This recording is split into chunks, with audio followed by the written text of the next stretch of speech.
الله بارينا يبلغنا أمانينا ويذهب منا الأخلاق بجاه المصطفى المختار ويذهب منا الأخلاق ربي واجعلنا من الأخيار ربي واجعلنا من الأخيار سألت الله بارينا يبلغنا أمانينا سألت الله بارينا يبلغنا أمانينا ويبلغنا الأخلاق واجعلنا من الأخيار ويبلغنا الأخلاق واجعلنا من الأخيار ربي واجعلنا من الأخيار ويحيينا على التقوى إذا بعنا ولا بلوى ويحيينا على التقوى إذا بعنا ولا بلوى بجاه مصطفى المختار ربي واجعلنا من الأخيار بجاه مصطفى المختار ربي واجعلنا من الأخيار ربي واجعلنا من الأخيار سألت الله بارينا يبلغنا أمانينا سألت الله بارينا يبلغنا أمانينا ويذهب منا الأقدار ربي واجعلنا من الأخيار منا الأقدار ربي واجعلنا من الأخيار ربي واجعلنا من الأخيار اللهم صل وسلم وبارك عليه وعلى آله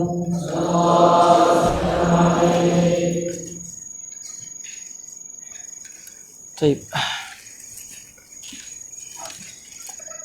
أعوذ بالله من الشيطان الرجيم كيف نفتح ميكروفون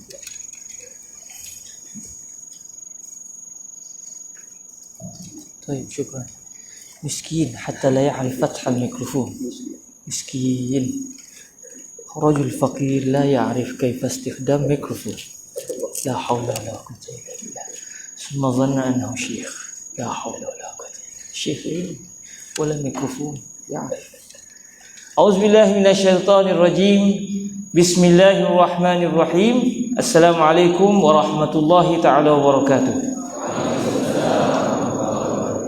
الحمد لله والصلاة والسلام على الحبيب المصطفى سيدنا ومولانا محمد رسول الله وعلى آله وعترته وأصحابه ومن والاه أما بعد.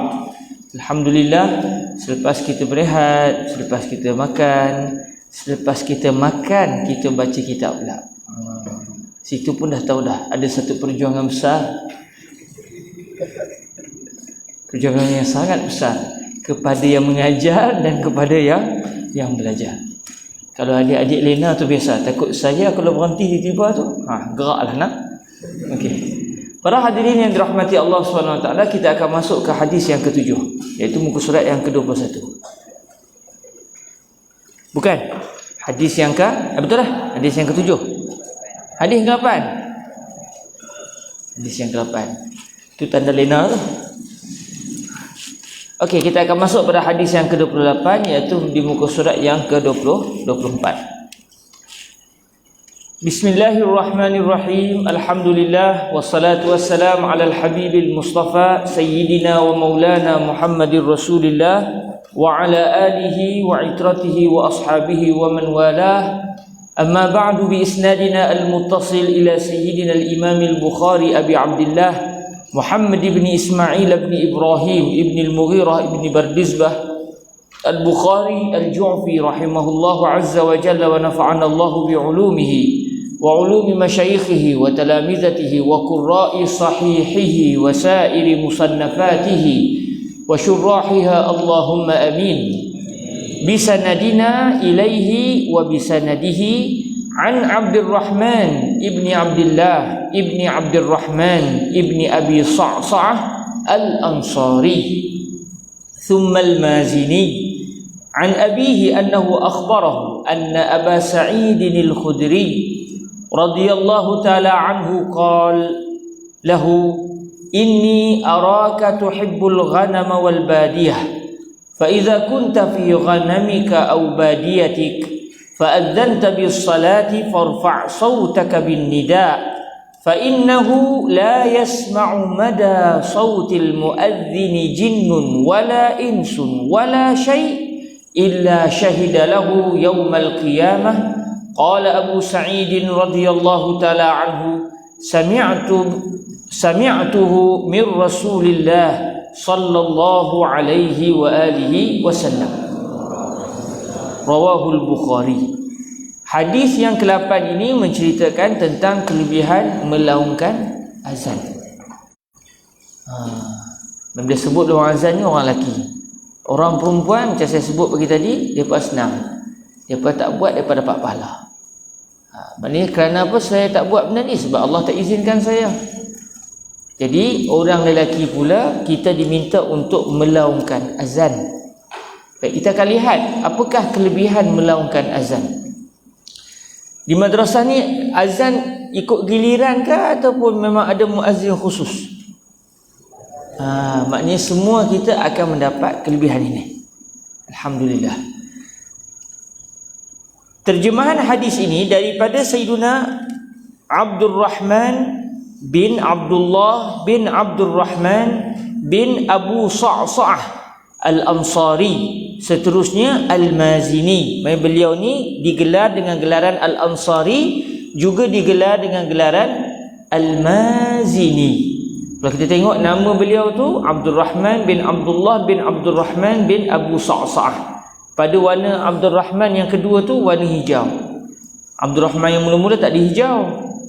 Lepas tu Abdurrahman yang Abdullah tak warna hijau pula. Kemudian Abdurrahman selepas tu warna hijau. Maksud dia apa? Jadi beliau ini adalah merupakan cucu seorang sahabat Rasulullah sallallahu alaihi wasallam. Beliau bernama Abdurrahman, ayahanda beliau seorang tabi'in bernama Abdullah, manakala datuk kepada Abdurrahman juga bernama Abdurrahman bin Abu Sa'sa'ah. Jadi datuk yang bernama Abdurrahman bin Abu Sa'sa'ah ini barulah sahabat Rasulullah sallallahu alaihi wasallam. Jadi hadis ini diriwayatkan oleh cucu seorang sahabat Nabi alaihi salatu wasallam. Okey, daripada bapa beliau, maksudnya Abdurrahman yang bukan sahabat Nabi, sebaliknya cucu kepada seorang sahabat Rasulullah sallallahu alaihi wasallam, meriwayatkan hadis ini daripada bapa beliau, bahawa sesungguhnya beliau, iaitu si bapa, telah memberitahunya, iaitu memberitahu si anak, bahawa sesungguhnya Sayyidina Abu Sa'id al-Khudri radhiyallahu ta'ala anhu. Jadi seorang cucu sahabat meriwayatkan daripada ayahandanya yang bukan sahabat tapi tabi'in, manakala si ayah pula meriwayatkan daripada salah seorang sahabat Rasulullah sallallahu alaihi wasallam yang bernama Sayyiduna Abu Sa'id al-Khudri radhiyallahu ta'ala anhu, bahawa sesungguhnya Sayyidina Abu Sa'id al-Khudri radhiyallahu ta'ala anhu telah berkata kepada beliau, sesungguhnya saya melihat anda menyukai kambing dan padang lapang untuk anda menternak kambing di situ. Ayolah, kalau kita nak bela binatang, takkan nak bela tepi rumah. Lepas tu hak jiran tu je lah. Jadi orang dulu pun bila mereka mahu menternak binatang, mereka akan bawa binatang tu jauh daripada kawasan rumah. Macam kita lah hari ni, kalau kita nak bela binatang, yang binatang tu kalau harum sentiasa tak apa. Tapi binatang apa yang harum? Mana ada binatang minyak wangi? Mana ada. Jadi ada waktu harum, banyaknya tak harum lah. Jadi mau tak mau kita kena bela jauh daripada orang. Kalau tidak kita menyeksa kaum muslimin dan juga anak Adam yang lain. Ar-Rahimun yarhamuhumur Rahman. Jadi kesian kat orang. Jadi Sayyiduna Abu Sa'id Al-Khudri radhiyallahu taala anhu melihat anak sahabat Nabi yang bernama siapa? Abdullah bin Abdurrahman bin Abi Sa'sa'ah. Beliau melihat Abdullah yang merupakan seorang tabi'in ini suka membelah kambing. Kambing memang jelaslah baunya. Bau lepas makan sedap. Sebelum makan tu Rabbuna yasahil. Allah Ta'ala yang membantu kita untuk menahan baunya. Jadi kata Sayyidina Abu Sa'id Al-Khudri, saya melihat anda menyukai kambing dan padang lapang. Yalah, suka duduk di kawasan padang lapang yang jauh daripada orang. Untuk apa? Untuk ternak kambing lah. Untuk menternak kambing di situ. Maka apabila anda telah berada bersama kambing anda atau di padang lapang, kalau kamu bersama dengan kambing kamu ataupun kamu pergi padang lapang seorang-seorang untuk tujuan belah kambing, lalu anda telah melaungkan azan untuk solat. Laungkan azan untuk solat. Tapi mana ada orang di situ? Sebab orang dulu bila menternak binatang, mereka akan menternak jauh daripada penempatan. Maksudnya di sini kita dapat belajar satu perkara. Daripada zaman sahabat Nabi lagi mereka mengetahui daripada Sayyidina Rasulullah sallallahu alaihi wasallam, kalau kita seorang-seorang sekalipun bila masuk waktu solat disunatkan untuk kita melaungkan azan.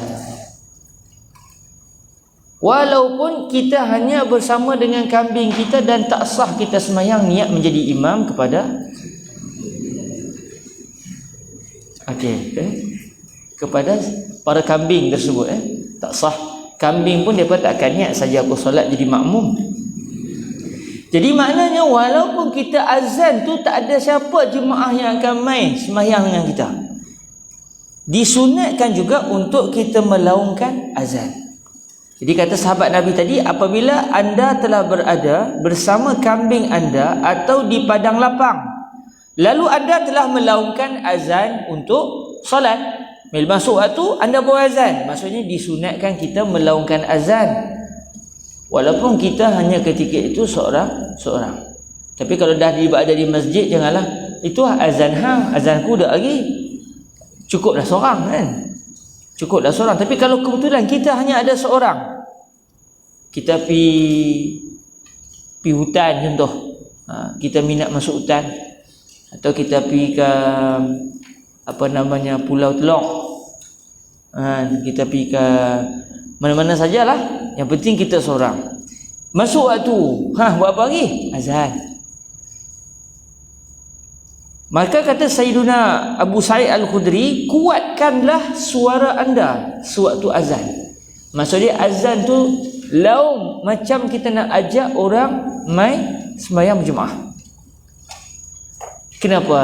Kerana sesungguhnya jin, manusia dan apa sahaja tidak akan mendengar sepanjang jarak suara seorang muazzin, melainkan mereka telah menjadi saksi bagi si muazzin pada hari kiamat.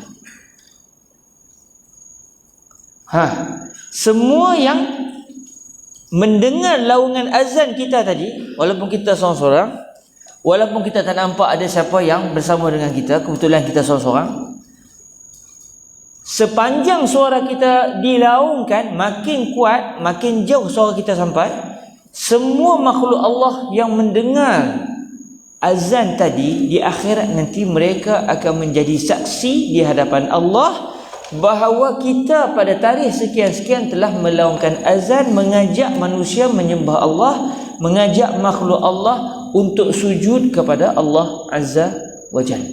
Jadi di akhirat nanti kita memang perlukan semua benda yang boleh menyokong kita untuk selamat daripada murka Allah.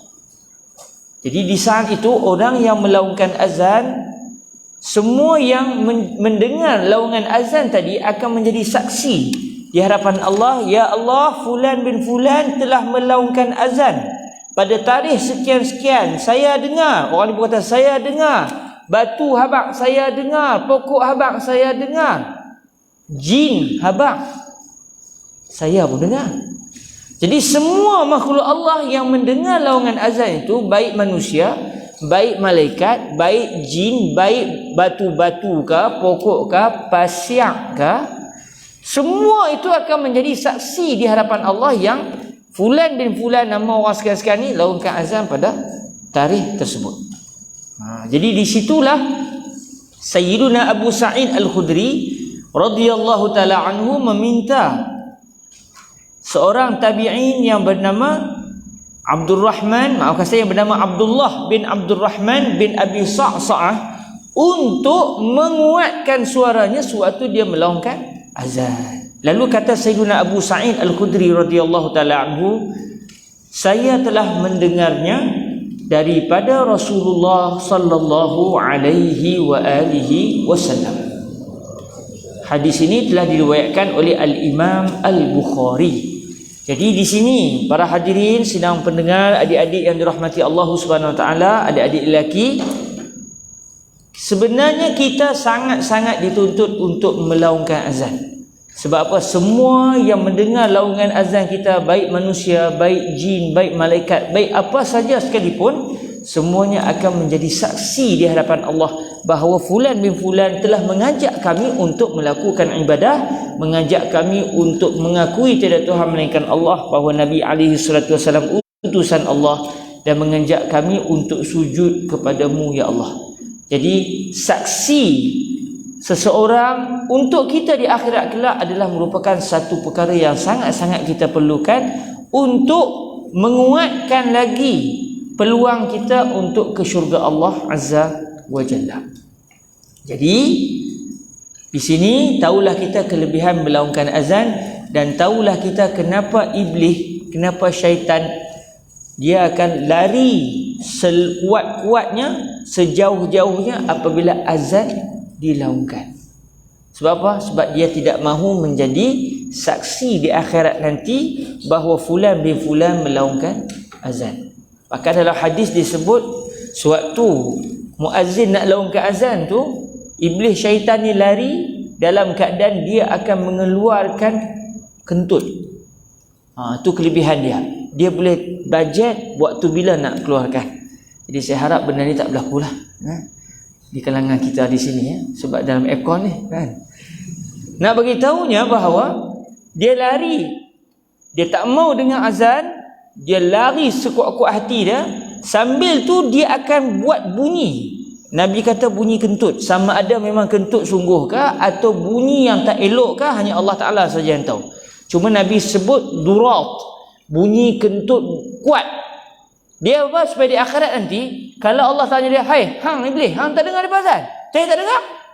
Mana dengar? Bunyi kentut saya dengar. Dia tak mau menjadi saksi di akhirat untuk kita. Sebab syaitan dan iblis ni memang tak akan sayang kat kita.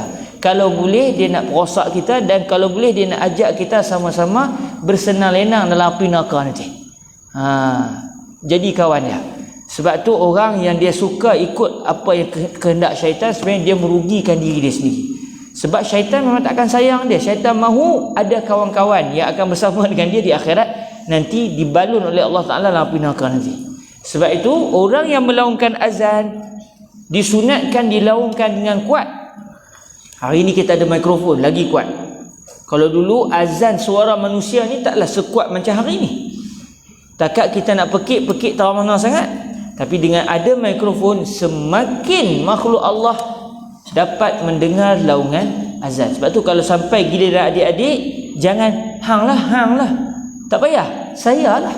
Macam tu. Sebab kita nak di akhirat nanti tarikh kita azan tu, kita tunggu siapa yang dengar azan saya. Jadi semua akan kata saya, batu pun habaq, semut pun habaq, binatang-binatang pun habaq kepada Allah Azza wa Jalla yang mereka telah mendengar kita melaungkan azan. Ini satu penyaksian yang akan menggembirakan hati kita di akhirat kelak.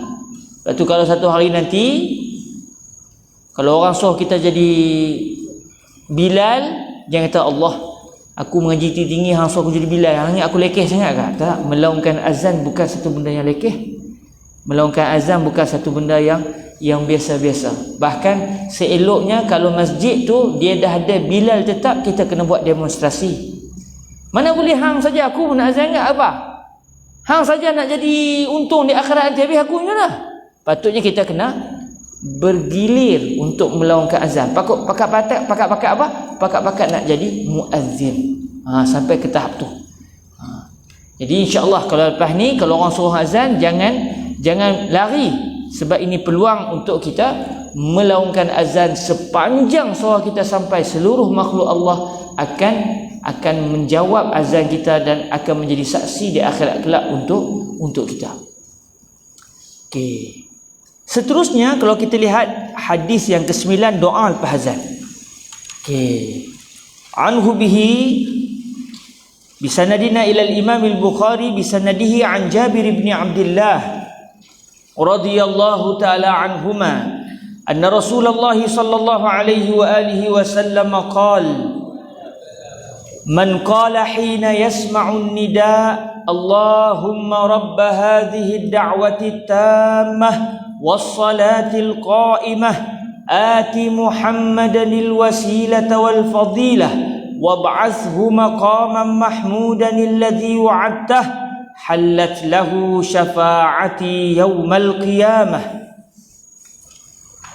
Wa an Sa'd ibn Abi Waqqas radhiyallahu ta'ala anhuma an Rasulillah sallallahu alaihi wa alihi wasallam annahu qala man qala hina yasma'ul muadhdhin أشهد أن لا إله إلا الله وحده لا شريك له وأن محمدا عبده ورسوله رضيت بالله ربا وبمحمد رسولا وبالإسلام دينا غفر له ذنبه. قال ابن رمح في روايته من قال حين يسمع المؤذن وأنا أشهد ولم يذكر كتيبة قوله وأنا. رواه مسلم. Daripada Sayyidina Jabir bin Abdullah. Terus kita tahu dua-dua orang ni sahabat Nabi alaihi salatu wassalam. Daripada Sayyidina Jabir bin Abdullah radhiyallahu taala anhuma bahawa sesungguhnya Rasulullah sallallahu alaihi wasallam telah bersabda, barang siapa yang telah berkata ketika dia mendengar panggilan azan, Allahumma rabb hadhihi ad-da'wati tammah was-salati al-qa'imah ati Muhammadan al-wasilata wal-fadilah wab'athhu maqaman mahmudan alladhi wa'adtah. Apa maksud doa ni? Ya Allah, Tuhan bagi seruan yang sempurna ini, Tuhan bagi salat yang berdiri teguh, berikanlah kepada Nabi Muhammad sallallahu alaihi wa alihi wasallam akan wasilah dan kurniaan yang melebihi seluruh makhluk yang lain. Kita mohon kepada Allah agar Allah memberikan kepada Nabi dua benda. Pertama, diberikan al-wasilah. Apa dia al-wasilah? Tadi kita dah belajar, al-wasilah merupakan satu kedudukan tinggi di akhirat nanti, kedudukan yang paling tinggi yang tidak akan diberikan melainkan hanya kepada seorang hamba Allah Azza wa Jalla. Kita juga memohon kepada Allah Azza wa Jalla untuk Allah memberikan kurniaan kepada baginda Rasulullah sallallahu alaihi wasallam dengan satu kurniaan yang melebihi daripada seluruh makhluk Allah yang lain. Diutuskanlah kepada baginda akan kedudukan yang dipuji yang dikau telah janjikan buat baginda. Ini doa lepas kita mendengar azan yang kita sentiasa laungkan. Apa kata Nabi alaihi salatu wasalam? Telah berhaklah syafaatku buatnya pada hari kiamat. Jadi alhamdulillah, hari ini kita dapat tahu rupa-rupanya doa yang kita duk sebut tiap-tiap kali lepas azan tu, sebenarnya doa itu akan menyebabkan kita diberikan syafaat Sayyiduna Rasulullah sallallahu alaihi wa alihi wasallam di akhirat nanti. Kita akan dapat syafaat. Syafaat ni maksud dia apa? Syafaat ni memang pertolongan. Nabi tolong kita ke Allah yang tolong kita? Allah. Habis itu Nabi, Allah memberikan kepada Nabi peluang dan juga hak untuk menolong siapa yang Nabi nak tolong. Maksudnya Allah izinkan Rasulullah untuk memberikan pertolongan kepada siapa yang baginda ingin berikan pertolongan. Sebab kadang-kadang di akhirat nanti ada orang yang ditimbang amalan dia, tiba-tiba amalan dia yang jahat lagi banyak daripada yang baik. Bila amalan jahat dia lebih banyak, maka dia sudah berada pada kedudukan yang bahaya, iaitu kemungkinan dia boleh dicampakkan ke dalam api neraka Allah wal-iyaz billahi min zalik. Lalu kalaulah orang ini diberikan syafaat oleh Nabi, maka Nabi alaihi salatu wasallam boleh mengambil dia dan memasukkan dia terus ke dalam syurga Allah azza wa jalla.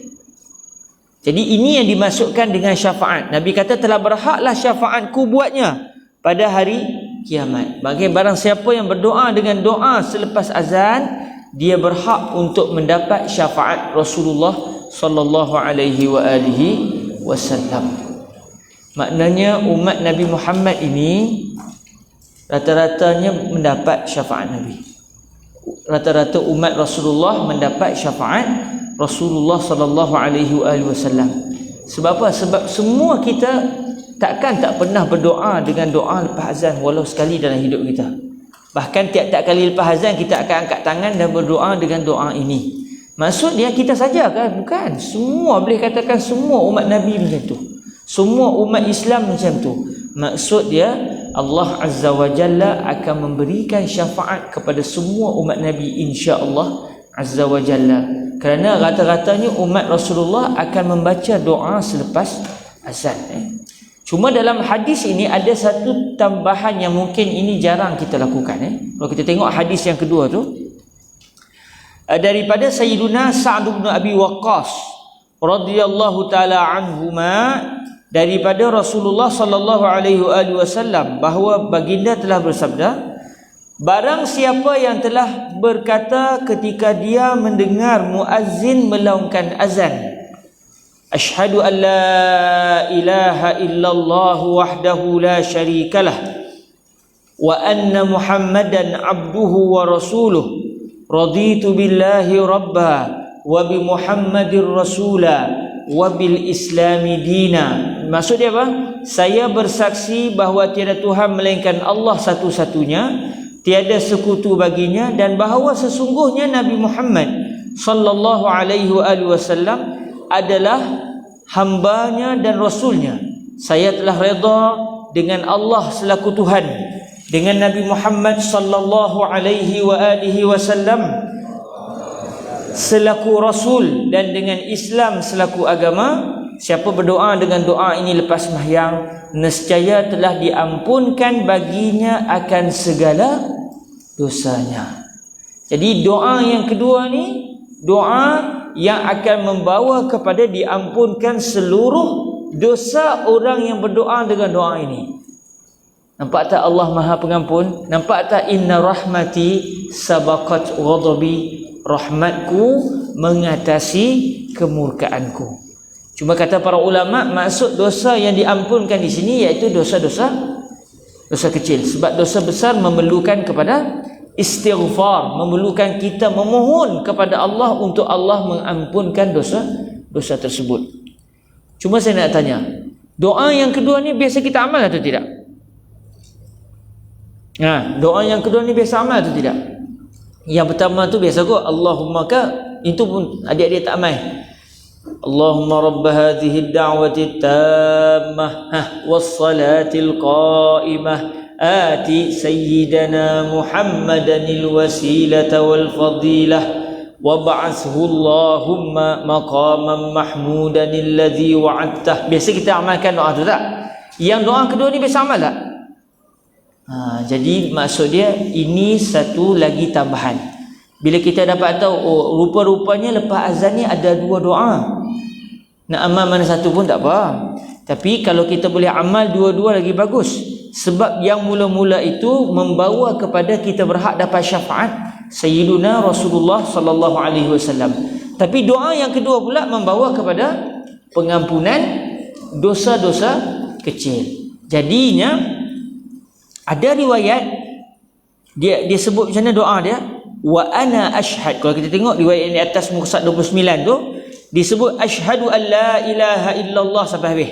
Ada riwayat yang berbunyi wa ana asyhadu, maksudnya wa ana asyhadu an la ilaha illallah wahdahu la syarikalah. Jadi sebagai tambahan untuk kita supaya kita dapat mengamalkan, mula daripada azan lepas ni, walaupun tak wajib, tapi kita cuba gabungkan kedua doa ni. Maksudnya bila masa muazzin selepas sebut la ilaha illallah yang akhir sekali tu, habis saja muazzin habis azan dengan sebut la ilaha illallah, kita sebut apa?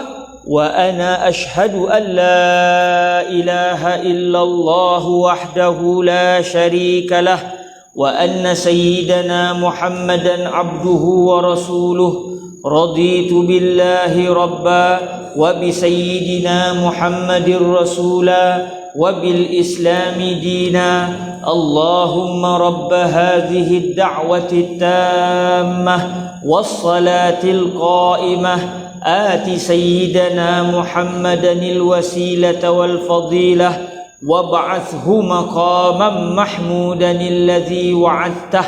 Boleh kita hafalkan sambil-sambil? Boleh? Jadi kan takut lupa. Kawan-kawannya dah teringat sikit. Okey, kita ulang sekali lagi. Wa ana asyhadu an la ilaha illallah wahdahu la syarikalah wa anna sayyidana Muhammadan abduhu wa rasuluh raditu billahi rabba wa bi sayyidina Muhammadir rasula wa bil islami dina Allahumma rabb hadhihi ad-da'wati at-tammah was salatil qa'imah ati sayyidina Muhammadanil wasilata wal fadilah wab'athhu maqaman mahmudan alladhi wa'adtah wa ana asyhadu an la ilaha illallah wahdahu la syarikalah wa anna sayyidana Muhammadan abduhu wa rasuluh raditu billahi rabba wa bi sayyidina Muhammadir rasula wa bil islami dina Allahumma rabb hadhihi ad-da'wati at-tammah was salatil qa'imah ati sayyidina Muhammadanil wasilata wal fadilah wab'athhu maqaman mahmudan alladhi wa'adtah. Biasanya kita akan tambah satu lagi, innaka la tukhliful mi'ad. Mungkin adik-adik tanya soalan, dalam hadis tak sebut pun ati sayyidana, sebut ati Muhammadan tu Lepas tu wa ana asyhadu an la ilaha illallah wahdah la syarikalah wa anna Muhammadan, tak ada pun wa anna sayyidana. Okey. Jawapan dia, sebahagian para ulama sebut Nabi alaihi salatu wassalam ini adalah manusia yang tawaduk, yang merendah diri. Contohlah, kalau satu hari nanti kita berjawatan besar, jadi Tan Sri contoh. Adik nama siapa? Mustafa alaihi salatu wassalam. Mustafa bin apa? Mustafa bin apa? Mustafa Sabri bin Ain. Aini. ID Aik bil ain wala bil bil alif. ID Mustafa Sabri bin ID. Orang mana? Ha? Orang Penang. Penang tak tahu lah. Hai, dia ni baca kitab kan, nak tanya orang. Penang tak tahu lah. Tasik Glogong. Baik, katakan manalah tahu Ustaz Mustafa kita satu hari nanti jadi menteri besar Penang. Dia tak pergi menteri besar lah, dia pergi ketua menteri. Manalah tahu. Mau jadi tak? Mau tak mau? Contohlah jadi. Contoh jadi. Masa tu nama pun Tan Sri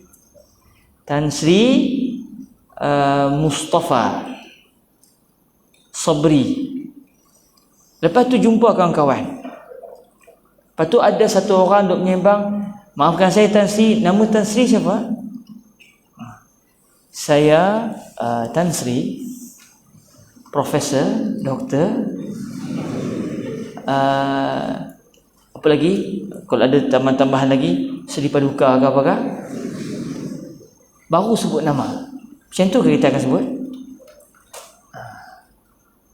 Mungkin ada orang dia sebut nama dia penuh. Saya Profesor Doktor, jangan lupa tu. Tan Sri, itu baru dapat tahun lepas. Baru kita sebut nama. Biasanya orang tak sebut gitu. Orang malu. Orang lain yang panggil. Tetapi yang mempunyai nama, sebut nama tu. Saya Mustafa Sabri. Biasanya begitu. Kalau kita yang biasa pun macam tu, apatah lagi Sayyiduna Rasulullah sallallahu alaihi wasallam. Tapi kalaulah kita jumpa, bila kita tanya Tan Sri nama siapa? Nama saya Mustafa Sabri bin ID tadi tak? Lepas tu saya pula jadi pengurusi majlis. Yang kita muliakan apa Mustafa kita ni, kawan dah jadi ketua menteri dah. Macam tu ke cara dia? Pendek harapan kan, kalau kita buat macam tu. Biasanya kita akan sebut dengan tertib. Maka begitulah kita terhadap Sayyiduna Rasulullah sallallahu alaihi wasallam. Sebab tu kata Al-Imam Al-Bajuri radhiyallahu taala anhu di dalam kitab beliau Hasyiah Al-Bajuri. Hasyiah Bajuri ni kitab yang menghuraikan syarahan Ibn Al-Qasim Al-Ghazi, ataupun kita panggil sebagai Fathul Qarib Al-Mujib. Fathul Qarib Al-Mujib, syarah kepada matan Abi Syuja'. Ada seorang ulama huraikan lagi Fathul Qarib. Siapa ulama tu? Al-Imam Ibrahim Al-Baijuri. Jadi dalam kitab itu Al-Imam Ibrahim Al-Baijuri sebut al-adabu muqaddam ala al-ittiba'. Al-adab muqaddamun ala al-ittiba'. Beradab lebih didahului berbanding dengan mengikut. Al-adab muqaddamun ala al-ittiba'. Beradab lebih didahului daripada mengikut. Maksud dia apa?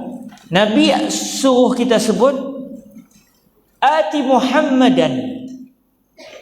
Muhammadanil wasilata wal fadilah. Siapa yang sebut? Nabi. Habis kita nak sebut macam mana? Bolehlah juga, tak ada masalah. Ati Muhammadanil wasilah, boleh. Kita tak buat benda salah. Tetapi sebahagian para ulama kata alangkah baiknya kalau kita menggunakan bahasa paling beradab bila kita bicara tentang Sayyiduna Rasulullah sallallahu alaihi wasallam.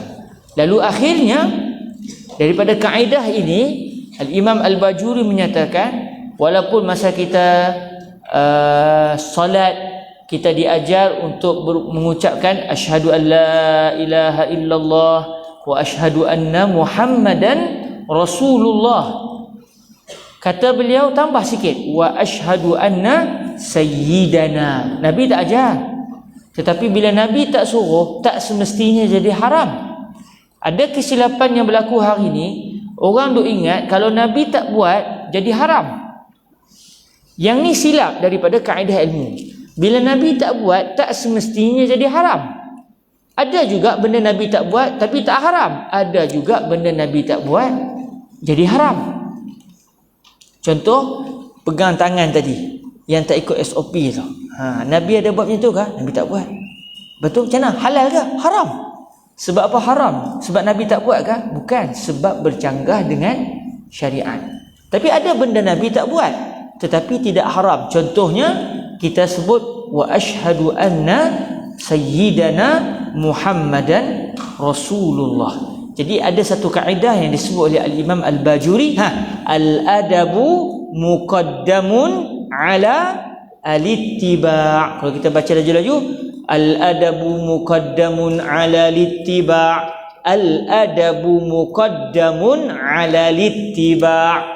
beradab itu lebih didahului berbanding dengan mengikut apa yang disuruh oleh Nabi, tetapi ada unsur Nabi merendah diri. Jadi kalau kita lepas azan, kita boleh berdoa dengan ditambah sayyidana ataupun sayyidina atau sayyiduna, ikut dia punya i'rab dia lah. Kalau contoh dalam doa lepas azan ni, wa ana asyhadu an la ilaha illallah wahdahu la syarikalah wa anna sayyidana. Kenapa jadi sayyidana? Sebab isim anna. Wa anna sayyidana Muhammadan abduhu wa rasuluhu raditu billahi rabba wa bi sayyidina Muhammadin rasula wa bil islami dina Allahumma rabb hadhihi ad-da'wati tammah was salatil qa'imah ati sayyidana Muhammadanil wasilata wal fadilah wa ba'athu maqaman mahmudan alladhi wa'adtah. Tapi kalau ada kebetulan ada sahabat kita ni nak baca doa tanpa kalimah sayyidina, terpulang. Sebab Nabi sendiri tidaklah mewajibkan untuk kita tambah kalimah sayyiduna. Tapi kalau ikut pandangan Al-Imam Al-Bajuri, lebih baik ditambah kalimah sayyiduna untuk menunjukkan penghormatan kita kepada sayyiduna Rasulullah sallallahu alaihi wa alihi wasallam. Jadi kalau Ustaz Mustafa kita dia jadi Ketua Menteri, saya tak bagi Mustafa lah. Saya Tan Sri Pahbang, Tan Sri Mustafa. Ya Rab. Okey. Tak boleh kacau lama-lama, nanti orang Penang marah. Hadis yang ke-10, kita lihat hadis yang 10. Kalau tadi hadis kelebihan berdoa selepas azan, kita lihat pula apa kelebihan mengucapkan amin selepas imam membaca surah Al-Fatihah. Bisnadina ila sayyidina al-imam al-Bukhari wal imam Muslim radhiyallahu ta'ala anhuma bisanadina ilaihima wa bisanadihima an Abi Hurairah radhiyallahu ta'ala anhu anna an-nabiy sallallahu alaihi wa alihi wa sallam qala idza ammana al-imam fa aminu fa innahu man wafaqa ta'minuhu ta'minal malaikah ghufira lahu ma taqaddama min dhanbihi. Wa qala ibnu Shihab radhiyallahu ta'ala anhu wa kana Rasulullah sallallahu alaihi wa alihi wasallam yaqul amin, rawahul Bukhari wa Muslim. Okey, kita akan lihat hadis yang ke-10 ini, kelebihan mengucapkan amin. Amin ni termasuk dalam surah Al-Fatihah tak? Amin tak termasuk dalam surah Al-Fatihah. Surah Al-Fatihah ada berapa ayat? 7 ayat. Jadi amin ini bukan termasuk di dalam surah Al-Fatihah. Tetapi kenapa kita baca amin selepas kita ucap surah Al-Fatihah? Kerana ianya dilakukan sendiri oleh Rasulullah sallallahu alaihi wa alihi wasallam. Baik, kita lihat hadisnya daripada Sayyidina Abu Hurairah radhiyallahu ta'ala anhu, bahawa sesungguhnya Nabi sallallahu alaihi wa alihi wasallam telah bersabda, apabila seorang imam telah berkehendak untuk mengaminkan bacaan Al-Fatihahnya. Maksudnya bila imam baca Fatihah dan imam dah nak habis dah, dia habis tu dia sebut waladdallin. Maksud dia dah nak sebut amin. Jadi apabila imam sudah berkehendak untuk mengaminkan bacaan Al-Fatihahnya, maka kamu semua, iaitu hai para makmum, aminkanlah, ucapkanlah juga amin. Kerana sesungguhnya barang siapa yang telah bertepatan pengaminannya dengan pengaminan para malaikat, nescaya telah diampunkan baginya apa sahaja dosanya yang telah lalu. Hadis ini telah diriwayatkan oleh Al-Imam Al-Bukhari dan juga Al-Imam Muslim. Salah seorang perawi hadis ini iaitu Al-Imam Ibnu Syihab telah berkata Rasulullah sallallahu alaihi wasallam satu ketika dahulu bersabda amin ketika baginda telah selesai membaca surah Al-Fatihah. Sebab tu bila kita habis saja baca surah Al-Fatihah, bila merata tempat sekalipun semua orang akan sebut amin. Sedangkan amin itu bukan surah Al-Fatihah. Tapi kenapa disebut? Rupa-rupanya kerana kita mengikut apa yang pernah dilakukan oleh Sayyiduna Rasulullah sallallahu alaihi wa alihi wasallam. Hadis yang ke-10 ni menceritakan kelebihan mengucapkan amin. Jadi kata guru kami Fadilatul Syekh Yusri bin Rushdi Al-Hasani, jangan dilepaskan mengucapkan amin. Sebab kadang-kadang setengah orang dalam hati dia bukannya Fatihah pun, bila imam waladdallin, orang lain semua sebut amin, dia senyap. Kata bukan Fatihah pun, rugi. Sebab walaupun tidak wajib, walaupun sembahyang dia sah, dia tak berdosa pun kalau tak baca amin. Tetapi kalimah amin itu sendiri ada fadilat dia. Apa fadilat dia?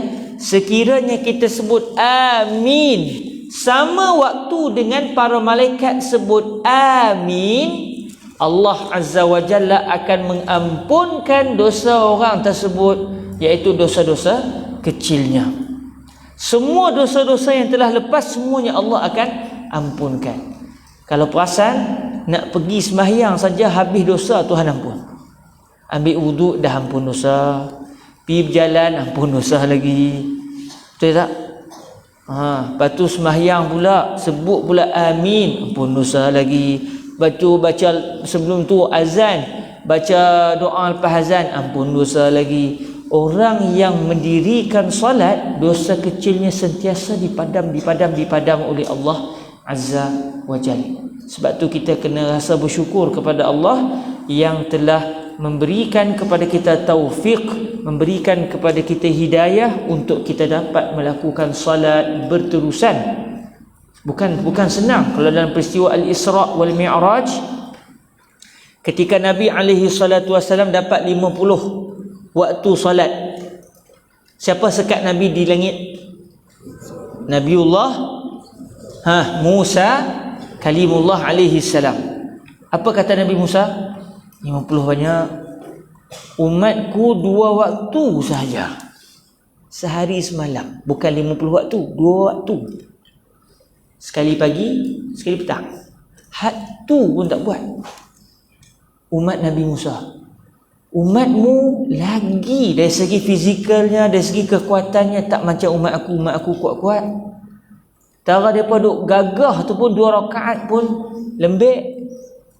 Umatmu Sayyidina Musa risau, takut kita tak boleh buat. Akhirnya kurang daripada 50 jadi 45, kurang lagi jadi 40, kurang lagi jadi 35, kurang lagi jadi 30, kurang sampai 5 tinggal sikit dah tu. Tapi lebih daripada solat umat Nabi Musa. Umat Nabi Musa kata apa? Umatku 2 waktu ya Rasulullah, tak mampu. Umatmu sampai 5. Mintalah ke Allah Ta'ala kurang lagi. Apa kata Rasulullah? Aku malu kepada Allah. Akhirnya 5 waktu ini menjadi kefarduan ke atas kita. Kita boleh buat tak? Maknanya kita gagah, kita kuat. Lebih kuat daripada umat Nabi Musa. Nabi Musa sebab tak tahu perkara ghaib. Nabi Musa ingat umat Nabi Muhammad macam umat Nabi Musa. Bahkan bagi Nabi Musa mungkin kita lebih lemah sebab kekuatan kita tak macam kekuatan orang dulu. Umur mereka pun panjang-panjang, umur kita pendek tak macam umur mereka. Jadi Nabi Musa kesian, takut kita tak boleh buat. Rupa-rupanya 5 waktu tu kita boleh buat. Bahkan ada umat Rasulullah yang sembahyang sunatnya lagi, tambah lagi. Sayyiduna Ali Zainil Abidin sembahyang dekat berapa 500 rakaat ke apa? Sehari semalam. 500 rakaat kalau saya tak silap. 500. Hoi, sembahyang apa ambil 5 rakaat? 5 waktu campur sembahyang sunat. Sampai begitu sekali sembahyang, kalau tak silapnya 500 rakaat. Banyak tiap-tiap hari lepas tu. Beliau ada pokok, beliau tanam pokok, jadi setiap hari beliau akan pergi ke setiap pokok, sampai ke pokok sembahyang, sampai ke pokok sembahyang. Bid'ah. Mana ada sembahyang tepi pokok? Dah, para ulama lu tak faham macam tu. Tak semua benda Nabi tak buat jadi haram. Lepas sembahyang, maknanya walaupun tidak ada pensyariatan satu hari kena sembahyang 500 rakaat contohnya, tetapi tetap mereka mendirikan ibadah sebab mereka faham tak semestinya bila Nabi tak bagi, Nabi tak sebut jadi haram. Orang dulu maknanya sembahyang ni banyak sungguh. Jadi maknanya kita ini adalah umat yang Allah Azza wa Jalla pilih menjadi umat yang kuat dalam beribadah, walaupun mungkin dari segi tenaga kita tidaklah sekuat tenaga umat satu ketika dahulu. Sebab tu kita kena rasa syukur pada Allah, ucap terima kasih sungguh-sungguh pada Allah yang telah memberikan kita hidayah dapat melaksanakan solat.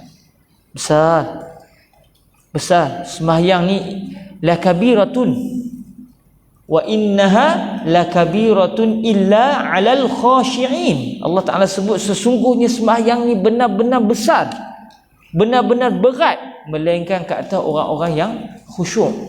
Kalau tak kerana takdir, tidak kerana taufik, tidak kerana hidayah daripada Allah, tak mampu untuk kita melakukan solat. Tapi alhamdulillah hari ini kalau kita tak sembahyang lagi, kita rasa gelisah.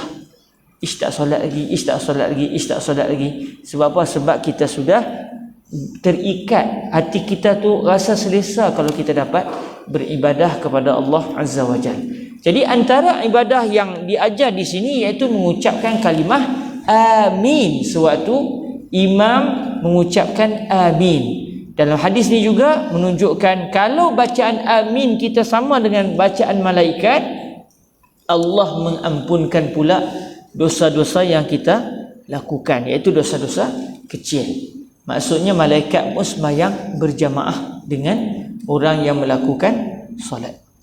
Bukan takat manusia saja yang sembahyang. Mungkin kalau kita sembahyang ikut SOP, jarak-jarak, rasanya malaikat depa tak kena dah corona, depa tak kena dah covid, depa sembahyang rapat-rapat rasanya. Jadi selain daripada manusia yang melakukan solat di masjid, para malaikat Allah juga solat di masjid. Jadi saya pernah tanya Fadilatul Syekh Yusri bin Rushdi, maksud sama dengan amin tu di mana? Sebab ada orang kadang dia tercepat sikit ke, ataupun mula sama tapi min tu ada orang baca harakat sikit sangat. Amin, ada yang amin setengah tempat kan, amin. Ada amin. Biasanya panjang tu kan. Jadi nak bagi sama dengan malaikat tu dari sudut apa? Kata Fadilatul Syekh Yusri bin Rushdi Al-Hasani, sama pada a. Walaupun min tu kita terpanjangkan, malaikat terpanjangkan, tak apalah. Sebab kita pun tak tahu malaikat baca amin macam mana. Tapi yang penting a tu sama. Jadi maknanya selepas imam waladdallin,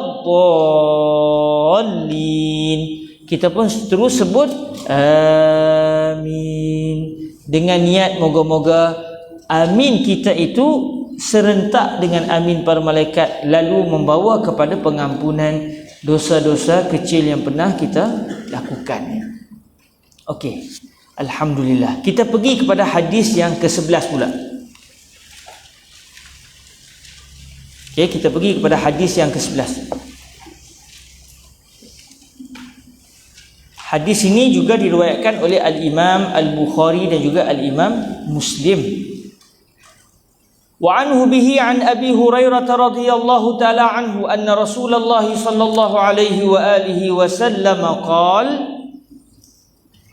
tak bunyi selawat dah. Lena ke macam mana? Baik. Idza qala al-imam sami'a Allahu liman hamidah faqulu Allahumma rabbana lakal hamd fa innahu man wafaqa qawluhu qawlal malaikah ghufira lahu ma taqaddama min dhanbih, rawahul Bukhari wa Muslim. Daripada Sayyidina Abu Hurairah radhiyallahu taala anhu, bahawa sesungguhnya Rasulullah sallallahu alaihi wasallam telah bersabda, apabila seorang imam telah berkata sami Allahu liman hamidah. Bila imam sebut sami Allahu liman hamidah ni, suatu bangun daripada rokok. Azan terus ke macam mana? Bolehlah seorang azan kan. Tadi dah amal kan, biar kita amal sama-sama. Man arada ayu azin,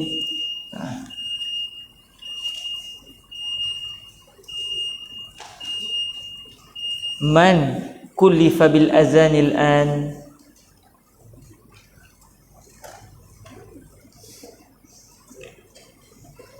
siapa yang patut azan ikut jadual, keturuh hari ni tak ada. Siapa yang patut azan? Fadal. Ya Allah. Bismillah.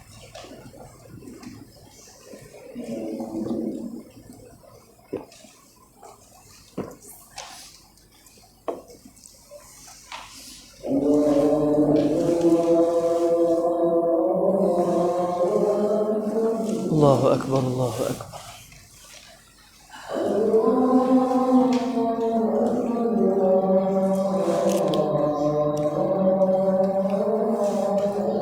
Allahu Akbar, Allahu Akbar.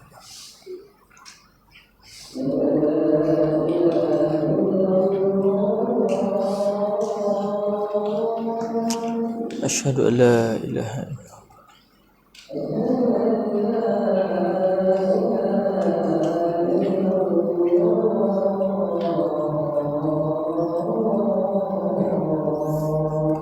Asyhadu an la ilaha illallah.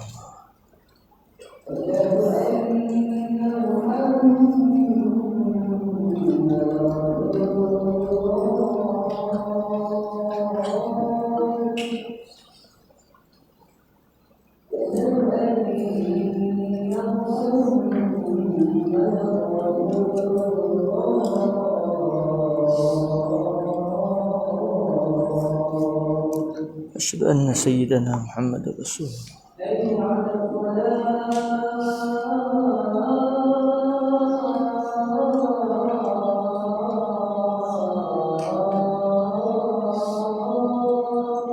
لا حول ولا قوة إلا بالله العظيم.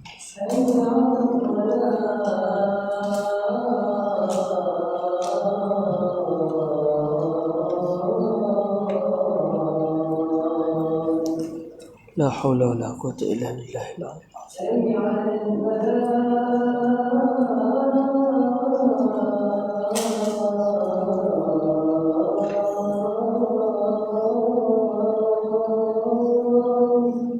لا حول ولا قوة إلا بالله العظيم.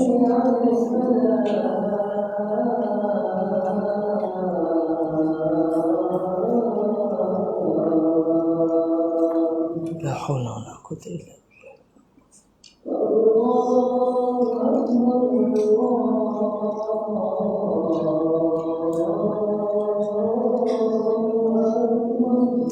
الله أكبر.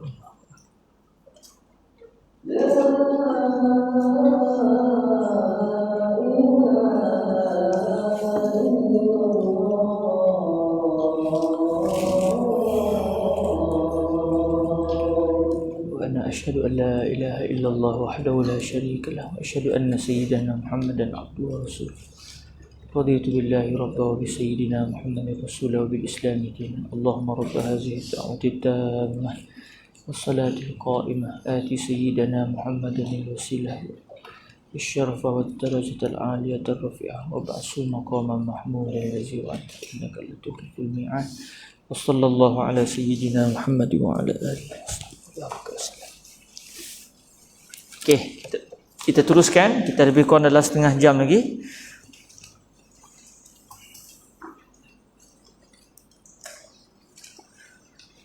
Jadi kalau ikut dalam hadis ini, Sayyiduna Abu Hurairah radhiyallahu taala anhu telah berkata bahawa sesungguhnya Rasulullah sallallahu alaihi wasallam telah bersabda, apabila seorang imam telah berkata sami Allahu liman hamidah, yang bermaksud Allah telah mendengar sesiapa yang memujinya, maka kamu semua katakanlah, maksudnya kamu semua selaku makmum katakanlah Allahumma rabbana lakal hamd, yang bermaksud ya Allah, wahai Tuhan kami, bagimu sahajalah segala pujian. Sebab apa Nabi suruh begitu? Kenapa Nabi suruh kita sebagai makmum sebut Rabbana walakal hamd ataupun Allahumma Rabbana lakal hamd?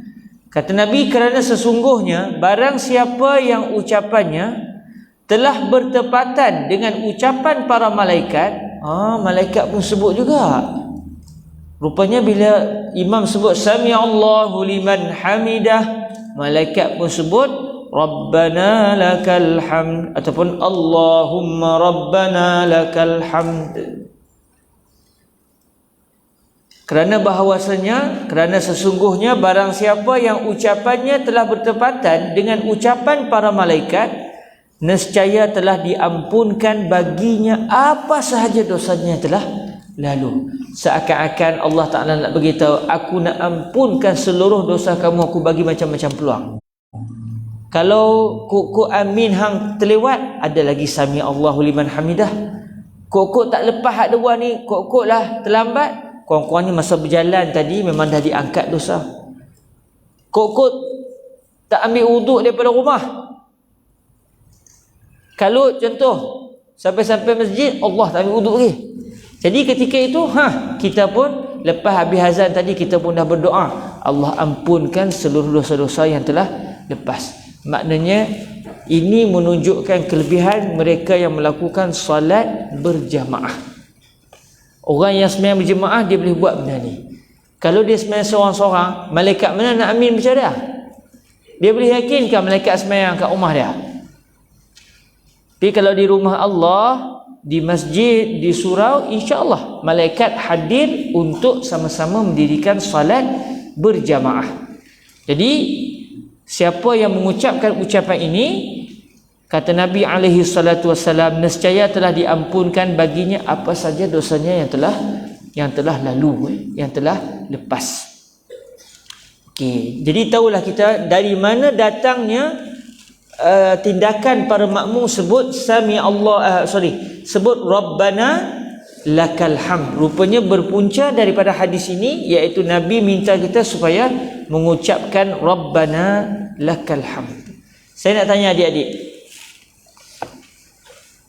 kita bila sembahyang, imam sebut sami Allahu liman hamidah, kita sebut apa? Betul? Kan sebut benda, ada satu benda lagi kita sebut.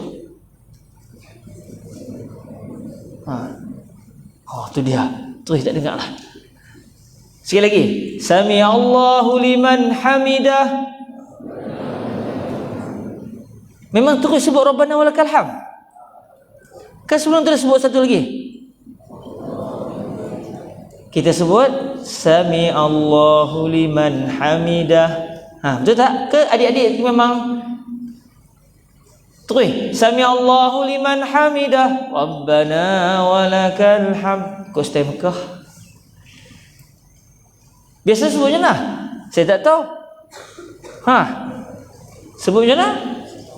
Sami Allahu liman hamidah, barulah kita sebut Rabbana walakal hamd ataupun Rabbana lakal hamd. Maksud dia kita tak amal lah hadis ni kan? Sebab Nabi tak suruh pun kita sebut Sami Allah liman hamidah. Betul tak? Maksud yang kita amal selama ni tak betul ya? Sebab kita lawan hak Nabi suruh. Betul tak? Tu dia. Salah orang kan panggil ni kan? Jadi macam mana? Dalam kitab sebut kita suruh kena sebut macam mana? Hak kita mengaji kena sebut macam mana? Sami Allahu liman hamidah ke ataupun terus sebut Rabbana lakal hamd? Dalam kitab sebut Sami Allahu liman hamidah dulu kan? Baru kita sebut Rabbana lakal hamd. Habis hadis ni macam mana ni? Hadis ni Nabi tak suruh pun sebut sami Allahu liman hamidah. Nabi kata faqulu Rabbana lakal hamd. Allahumma Rabbana lakal hamd. Jadi maknanya kita ni telah menolak hadis Rasulullah sallallahu alaihi wasallam, tidak mengamalkan hadis Nabi. Apalah para ulama kita duk silap pula, patut hak Nabi aja, dia tak ajar hak Nabi aja, dia suruh tambah pula. Jadi macam mana lah ni? Dan ni kita nak buat macam mana? Jadi ni sembahyang asar ni kita nak tukar kan macam mana? Soalan macam ni. Okey, itu dia punya apa? Itu dia punya soalan dia. Hakikat dia. Soalan yang macam ni adik-adik akan selalu jumpa. Dalam kitab sebut lain, dalam hadis sebut lain. Kita nak pegang Imam Syafi'i ke nak pegang Rasulullah? Ni rawahul Bukhari wa Muslim, hadis sahih, kalam Nabi, maksum. Imam Syafi'i mungkin salah, kerana Imam Syafi'i maksum juga. Yang maksum siapa? Rasulullah ke Imam Syafi'i? Habis itu Imam Syafi'i maksum tak? Jadi kena pegang Nabi lah. Ni Nabi sebut ni.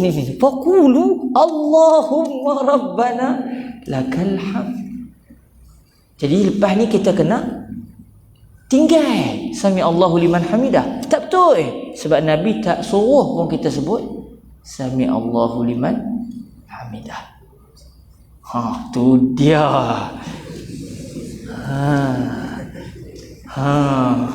Macam mana nak sekolah nak bagi lagi ke lepas ni? Mata Mahmud nak bagi lagi ke lepas ni? Pasal dah kita stop takat ni kau nak. Hadis yang ke-12 ni tak apa, kita bincang balik bila nak sambung. Macam tu ke? Baik, soalan macam ni adik-adik akan jumpa. Ini satu contoh. Banyak lagi kita akan jumpa contoh orang cakap Imam Syafi'i tak pegang hadis Nabi. Nabi sebut lain, Imam Syafi'i pandai-pandai duk tambah. Rasulullah sallallahu alaihi wasallam dalam hadis Sahih Bukhari, tengah sembahyang boleh pegang Sayyidatuna Aisyah, teruskan sembahyang, mai tak batal wudu. Mai Imam Syafi'i dia kata kalau suami isteri pegang tangan batal wudu. Nak pegang Rasulullah ke nak pegang Imam Syafi'i kita ni? Awak kita duk ta'assub metara ni. Awak sampai takat ni, sampai tahap ni kita nak ta'assub dengan Imam Syafi'i. Kita hormat Imam Syafi'i, tapi masalahnya ini bertemu dengan kalam Nabi. Kita nak pegang Quran, sunnah kalam Nabi ke? Kita nak pegang kalam Imam Syafi'i. Ni saya saja lontarkan. Nak katanya banyak lagi dakwaan-dakwaan kononnya ulama kita iaitu Al-Imam Asy-Syafi'i tidak berpegang dengan hadis Rasulullah sallallahu alaihi wasallam. Hak paling jelas depan mata lah ni. Lah ni adik-adik nak jawab macam mana? Nak jawab macam mana? Dalam kitab sebut lain, hadis Nabi sebut lain. Hai, kita ni nak buat macam mana? Sebenarnya adik-adik yang dirahmati Allah, apabila kita mendapati ucapan Al-Imam Asy-Syafi'i, imam besar mazhab kita, dia sebut satu benda yang tak macam kita baca dalam hadis, kita kena letak dalam minda kita.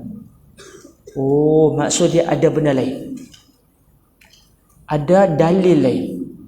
Saya baru jumpa hadis yang nombor 11 ni, tapi ada benda lain yang saya tak jumpa, tapi Imam Syafi'i jumpa. Sampai Imam Syafi'i tambah sami Allahu liman hamidah. Ada sebab. Apa sebab dia? Orang tanya. Kita tarik dulu. Ada. Apa dia? Bila orang tanya apa dalil Imam Syafi'i, sebenarnya dalil Imam Syafi'i itu ada disebut dalam kitab-kitab yang lebih besar. Contoh macam hadis yang ke-11 ini, kalau ikut yang kita baca secara zahir, Nabi kata faqulu Allahumma Rabbana lakal hamd. Bukti dia lagi, kita pergi Mekah. Siapa biasa pergi Mekah? Siapa biasa buat haji, buat umrah? Adik biasa? Okay, alhamdulillah. Siapa lagi biasa? Moga-moga semua satu hari nanti diizinkan Allah untuk menziarahi Rasulullah sallallahu alaihi wasallam, dan moga semuanya sekali tidak berkecuali akan direzekikan dapat melakukan salat di hadapan Baitullahil Haram. Allahumma amin. Kalau kita pergi Mekah, Imam sebut Sami Allahu liman hamidah, dia satu lagi muballighus saut yang akan sebut kuat pula lepas tu. Dia akan sebut apa? Rabbana walakal hamd. Bisa dengar kan? Macam bunyi Mekah lebih kurang. Tu baru sikit, tu baru sikit kan. Jadi kalau kita tengok di Mekah pun buat macam tu, di Madinah pun buat macam tu. Tapi dalam mazhab Imam Syafi'i rupanya lain. Dalam mazhab Imam Syafi'i kata hadis ini Nabi sebut Allahumma rabbana lakal hamd. Tetapi ada satu hadis lagi Nabi kata apa? Sallu kama raaitumuni usalli. Lalu kata Imam Asy-Syafi'i, Nabi alaihi salatu wasallam minta kita sembahyang macam Nabi sembahyang. Nabi tak kata pun, tapi kalau aku jadi imam hang jangan ikut, sebab ada benda yang aku boleh buat hang tak boleh buat, sebab aku imam. Nabi tak kata begitu. Nabi hanya sebut sallu kama raaitumuni usalli. Lalu kata Imam Asy-Syafi'i radhiyallahu taala anhu, sewaktu Nabi bangun daripada rokok ke i'tidal, Nabi sebut apa? Sami Allahu liman hamidah. Maksudnya Nabi telah mengucapkan zikir yang berbunyi Sami Allahu liman hamidah sewaktu Nabi bangun daripada rokok. Dalam masa yang sama Nabi pernah sebut sallu kama raaitumuni usalli. Maksud dia apa? Maka kita juga diminta untuk sebut sallu untuk sebut Sami Allahu liman hamidah. Habis hadis ni kata Imam Syafi'i, hadis ni nak cerita apa pula zikir seterusnya. Lalu akhirnya Imam Syafi'i beritahu, kamu bangun saja daripada rokok nak ke i'tidal, kamu sambil bangun tu kamu sebut apa? Sami Allahu liman hamidah. Bila kamu sudah berada di i'tidal, kamu sebut pula Rabbana walakal hamd ataupun Allahumma Rabbana lakal hamd. Lalu akhirnya yang kita duk ingat Imam Syafi'i tak pegang hadis, rupanya ada satu lagi hadis yang rupanya kita yang tak pegang, tapi dipegang pula oleh Al-Imam Asy-Syafi'i. Habis kenapa yang di Mekah tak buat macam tu? Sebab di Mekah dan juga sebahagian ulama lain mempunyai pandangan yang lain pula. Bagi mereka yang sebut Sami Allahu liman hamidah hanyalah imam atau sembahyang seorang diri. Kalau sembahyang berjemaah pula, makmum tak payah sebut Sami Allahu liman hamidah. Sebaliknya yang sebut Sami Allahu liman hamidah hanyalah imam. Makmum sebut apa? Rabbana lakal hamd. Maksudnya Imam Asy-Syafi'i radhiyallahu taala anhu berbeza pandangan dengan ulama lain. Berlaku khilaf, kita mengaji kan, berlaku khilaf di kalangan para ulama. Khilaf ni sebab apa? Sebab Imam Syafi'i cara faham hadisnya begini, imam lain pula cara fahamnya lain pula. Masing-masing ada hujah. Cuma saya nak bagi tahunya, kalaulah kita mendapati mana-mana hadis Rasulullah sallallahu alaihi wasallam yang seperti bercanggah dengan mazhab kita, lalu orang kata jangan ta'assub dengan mazhab Syafi'i. Imam Syafi'i pun duk silap. Rasulullah suruh sebut Allahumma rabbana lakal hamd, pi tambah pula sebelum tu Sami Allahu liman hamidah, baru pula sebut Rabbana lakal hamd. Kita kata Imam Syafi'i tak lawan hadis. Imam Syafi'i ada dalil lain yang kamu tak tahu dan saya pun mungkin tak tahu. Jadi kalau kita nak tahu, kita kena rujuklah dengan para ulama, barulah mereka akan sebut dalil Imam Syafi'i bagian. Saya sebut ni sebab apa? Sebab kadang-kadang hari ni ada orang duk kata Imam Syafi'i tak pegang dalil, Imam Syafi'i tidak berpegang dengan hadis Rasulullah. Jadi hadis yang ke-11 ni contoh yang menunjukkan cara faham Imam Syafi'i agak berbeza dengan cara kefahaman ulama-ulama lain. Yang penting bila kita bermazhab dengan mazhab Imam Asy-Syafi'i radhiyallahu taala anhu, kalau kita baca hadis Rasulullah, hak ni tak macam yang kami amalkan. Contoh baca dalam Sahih Bukhari, dalam hadis sebut Nabi basuh masa wuduk, basuh muka 3 kali, basuh tangan 3 kali. Tapi tang sapu kepala sekali pula. Tapi dalam kitab fiqh hak kita mengaji dengan syekh-syekh kita, sapu kepala sunat 3 kali. Tapi dalam hadis ni sebut Nabi sapu kepala sekali saja. Kita nak buat apa? Maksudnya ada dalil lain, saya tak tahulah ni. Tapi Imam Syafi'i dah jumpa, sebab tu Imam Syafi'i kata sunat 3 kali. Maksudnya ada dalil lain yang kalau ikut saya macam bercanggah, tapi mustahil bercanggah sebab Imam Syafi'i juga seorang alim. Imam Syafi'i mula hafal Quran umur berapa tahun? 7 tahun. Imam Syafi'i hafal hadis-hadis Muwatta ketika berusia 10 tahun. Daripada kecil lagi dah alim. Umur 15 tahun sudah disuruh oleh gurunya Al-Imam Muslim Ibni Khalid Az-Zinji untuk menjawab fatwa. Umur 15 tahun. Jadi ahli majlis fatwa. Umur 15 tahun. Orang kata, awak syekh kecil sangat ni. Kecil-kecil tu umur, tapi alim. Itu dia Al-Imam Asy-Syafi'i yang kadang-kadang orang hari ni ingat Imam Syafi'i ni betul kah? Takkan tak jumpa hadis ni kot. Sebelum kita ada jumpa hadis tu, Imam Syafi'i hafal hadis puluh dah, 1000 dah. Hadis Muwatta tu kat 1000 lebih dalam kepala, umur 10 tahun.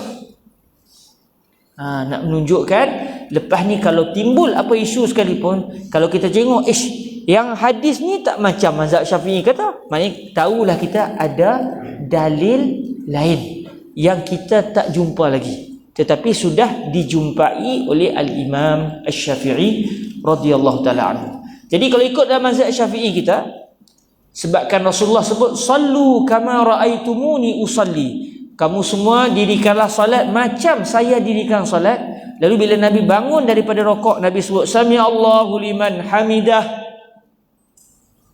Kita pun bangun daripada rokok, kita sebut sami Allahu liman hamidah rabbana lakal hamd. Tu cara mazhab Al-Imam Asy-Syafi'i. Kalau orang kata habis awak Mekah tak buat, kita jawab, kalau nak suruh Mekah buat, nantilah saya jadi mubaligh risau, saya mazhab Syafi'i, saya buat lepas tu. Bila Imam Mekah kata sami Allahu liman hamidah, saya kalau saya mazhab Syafi'i, dia kata sami Allahu liman hamidah rabbana walakal hamd. Senang aja, suruh kita jadi, kita buatlah. Tapi dah kebetulan yang buat tu bukan mazhab Syafi'i, okey, tak apa. Kita pun tak kata tak betul itu. Sebab setiap orang alim ni dia ada dalil dia. Sebab tu ada mazhab Syafi'i, ada mazhab Imam Abu Hanifah, ada mazhab Imam Ahmad, ada mazhab Imam Malik dan mazhab-mazhab yang lain. Wa Syafi'i wa Malikun wa Nu'man wa Ahmad ibn Hanbal wa Sufyan wa ghairuhum min sairil a'immah ala hudan wal ikhtilafu rahmah. Imam Syafi'i ka, Imam Malik ka, Imam Ahmad ka, Imam Abu Hanifah ka, Imam Sufyan Ibn Uyainah ka, Sufyan As-Thawri ka, ulama-ulama lain yang macam depa ka, walau mereka berbeza pendapat sekalipun, sebenarnya perbezaan pandangan mereka adalah rahmat untuk kita, sebab setiap orang dia boleh ikut mana mazhab yang sesuai untuk dia. Jadi kita di Malaysia ni kebetulannya bermazhab dengan mazhab Al-Imam Asy-Syafi'i, lalu kita pun belajarlah fiqh mazhab Al-Imam Asy-Syafi'i radhiyallahu taala anhu wa ardahu. Jadi hadis ini cara pengamalannya dalam mazhab Al-Imam Asy-Syafi'i adalah kita akan sebut dahulu sami Allahu liman hamidah, barulah kita akan sebut zikir seterusnya yang dalam muka surat yang ke-39 tu saya datangkan antara contoh zikir yang pelbagai dalam riwayat yang pelbagai. Kalau ikut dalam hadis yang ke-11 ni, Nabi ajar Allahumma rabbana lakal hamd, Allahumma rabbana lakal hamd. Tapi ada juga yang zikir-zikir lain yang Nabi sebut rabbana lakal hamd, yang ni kita biasa amal, ataupun rabbana walakal hamd. Ada juga Allahumma rabbana lakal hamd mil'as samawati wa mil'al ardi wa mil'a ma syi'ta min syai'in ba'd. Ada juga rabbana walakal hamd hamdan katsiran tayyiban mubarakan fih mil'as samawati wa mil'al ardi wa mil'a ma bainahuma wa mil'a ma syi'ta min syai'in ba'd ahlas sana'i wal majd ahaqqu ma qala al 'abdu wa kulluna laka 'abd. Allah, panjangnya ada. Setiap kalau kita makin baca, kita akan lihat Nabi mengajar pelbagai zikir. Cuma yang kita amalkan secara umumnya, kita sebut Rabbana lakal hamd ataupun Rabbana walakal hamd. Jadi lepas ni jangan terkejut kalau mazhab ni kata macam ni, mazhab ni kata macam ni. Sebab setiap mazhab dia memahami dalil dengan cara kefahaman yang berbeza.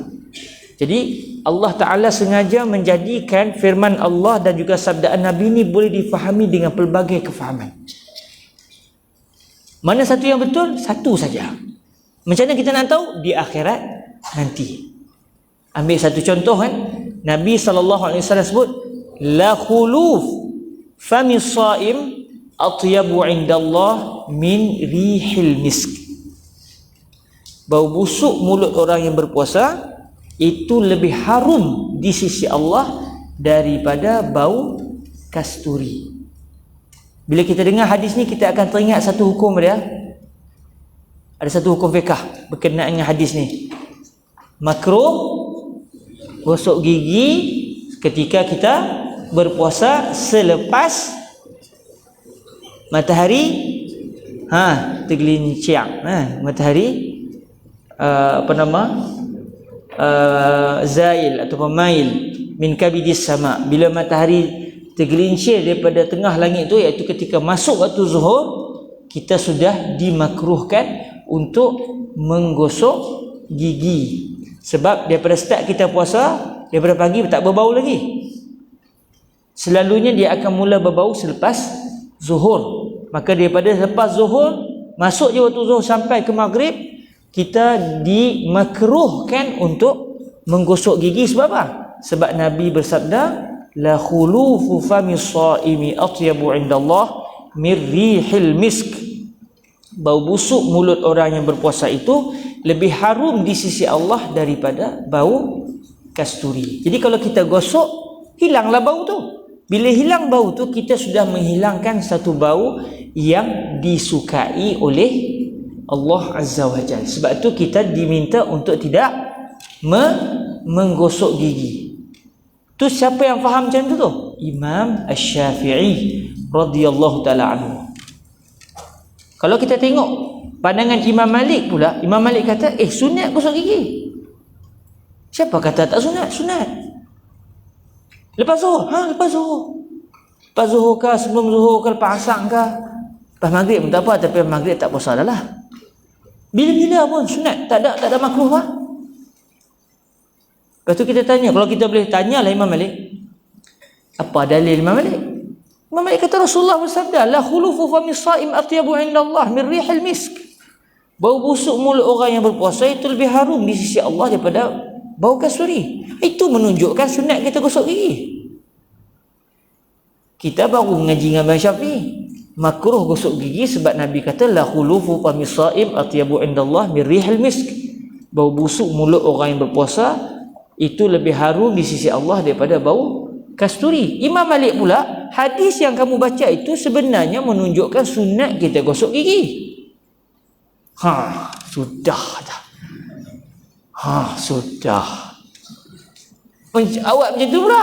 Kita faham Nabi Syafi'i kalau hilang, kalau bau busuk tu hilang, rugi sebab bau tu wangi. Di sisi Allah walaupun ngeri di sisi makhluk kan. Tak apalah, ngeri di sisi makhluk tapi wangi di sisi Allah. Bila tanya Imam Malik, okey, tengok kefahaman yang berbeza. Imam Malik kata apa? Cuba bayang, kalau bau busuk pun dah wangi, kalau kita wangikan agak-agak macam mana pula? Tara bau busuk pun dah wangi, kalau kita wangikan, lagilah wangi. Jadi gosok betul-betul, biar makin wangi. Kalau tak gosok tak apalah, wangilah juga. Tapi kalau hang buang yang busuk tu, lagi wangi. Jadi gosok betul-betul. Tengok hadis yang sama, Imam Syafi'i faham lain, Imam Malik faham lain. Habis tu siapa yang betul?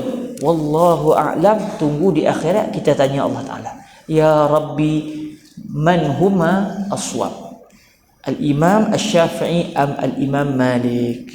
Masa tu Allah Taala boleh jawab lah mana satu yang betul. Kalau yang betul Imam Malik, nanya ke kita? Tidak nanya, sebab kita berpegang dengan kalam Al-Imam Asy-Syafi'i. Kalau betul ke, kalau salah ke, tetap dapat pahala. Jadi sebenarnya para ulama kita bila mereka berbeza pendapat bukan kerana tak ada dalil, cuma biasanya mereka berbeza cara pandang, cara faham dalil. Jadi kalau orang kata ni Imam Syafi'i apa ni? Ni hadis Nabi ni. Kita kata, Syekh, Imam Syafi'i hafal Quran sebelum hang hafal lagi. Dah, dah hafal lah. Hafal dulu. Hang dah hafal, hang jumpa aku. Aku dah hafal dah.